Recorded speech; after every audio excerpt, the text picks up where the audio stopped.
बहुत समय पहले बाइबल में वर्णित एक अद्भुत घटना घटी। बाबुल के विशाल साम्राज्य में दानियेल नाम का एक धर्मी और बुद्धिमान व्यक्ति रहता था। वह बचपन से ही परमेश्वर पर अटूट विश्वास रखता था। उसकी सच्चाई, परिश्रम और समझदारी के कारण राजा दारियस उसे बहुत सम्मान देते थे। राजा ने उसे राज्य के प्रमुख अधिकारियों में से एक बना दिया था, लेकिन दरबार के कुछ अधिकारी दानियेल से जलते थे। उन्हें बुरा लगता था कि एक विदेशी होकर भी वह राजा का इतना प्रिय कैसे है। उन्होंने कई बार उसकी गलतियां ढूंढने की कोशिश की, पर दानियेल ईमानदार था। अंत में उन्होंने उसकी सबसे बड़ी ताकत, उसके विश्वास को ही उसके खिलाफ इस्तेमाल करने की योजना बनाई।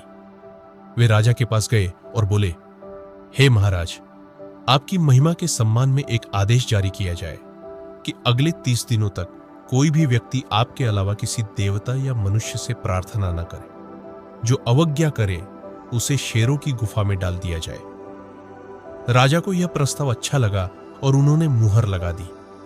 जब दानियेल को यह आदेश पता चला तो उसने डरने के बजाय पहले की तरह अपने घर की खिड़कियां यरूशलेम की ओर खोल दी और दिन में 3 बार परमेश्वर से प्रार्थना की। अधिकारी छिपकर यह सब देखते रहे और तुरंत राजा को सूचना दी।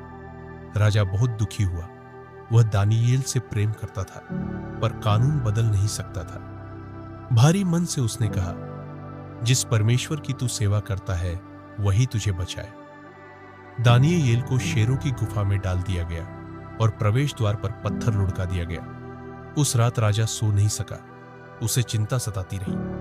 भोर होते ही वह दौड़कर गुफा के पास गया और पुकारा, दानियेल, क्या तेरा परमेश्वर तुझे बचा सका?